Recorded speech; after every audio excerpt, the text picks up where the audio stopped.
Hello there, welcome again to another book knowledge share. This is Jordan here. I'm so happy to have you. Thanks so much for being here. This week, I have a book for all the content marketers out there. This book is called Writing Without Bullshit. Yeah, that's right, bullshit. So, you probably read a lot of articles over your career, over your time on this wonderful planet Earth. And over that time, you probably read a lot of stuff that's kind of like, I don't know if this writer's, talking truth. I don't know if they are clear in their message. And I don't know if I can trust this writer. So this book really provides some simple, down-to-earth, easy-to-follow guidance in terms of how to write clearly.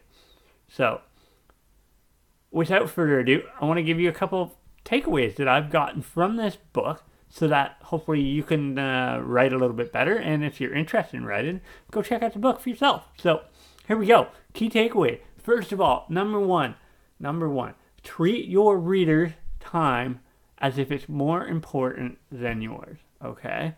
And so really what that means is that you want to be writing so that your readers can understand it. A lot of times when we write, we think about ourselves, right? When we're writing on an email, for example, a lot of times we do email because it's easier for us, the writer. We got to be thinking about the person who's reading the article. You got to be thinking about the person who's reading your email. So make sure that whether you are writing an email or a book or a report, that you're thinking about the person who's reading that piece of writing, so that all that stuff gets learned real quickly. So make sure you respect your reader's time. Okay. So second thing, from the start of your writing, be sure to be paranoid about your grammar, your tone of voice. Be paranoid about it. A lot of times, what happens when we write is we realize we have a deadline, and all of a sudden when we get close to that deadline, we're like, oh, let me check those spelling errors, let me check the grammar, let me make sure that I have the tone right.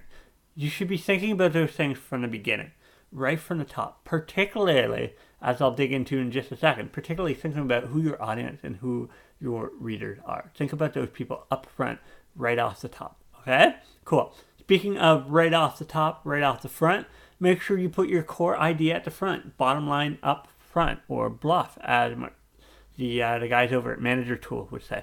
Bottom line up front, make sure you don't bury the lead, and you'll be fine. It's really, really important, particularly in business writing. I know a lot of us from school, we've been taught to use that sort of reverse pyramid type concept. And so when we're writing for business, when we're writing articles, we got to get that key point up front. We got to get that core nugget, because a lot of us, I'm going to read the subject, and then I'm going to read probably the first paragraph, and then I'm going to read those points in between, but I might not read every single word. So if I don't put that bottom line up front, if I don't put that core idea up front, it can be really hard for me to understand the whole article. So put that up front. Again, remember that it's all about your reader's time, not necessarily yours. This is another point that came in the book, and I really do agree with it, in that we got to use reliable data. And not only that, we got to make sure that we're presenting it in a factual way. So sometimes we might say millions of users, which, maybe we do have millions of users, maybe we have a little bit less or a little bit more. So let's try to be a little bit more exact, because that's going to make your reading, that's going to make your writing, I should say, a little bit more persuasive. Okay?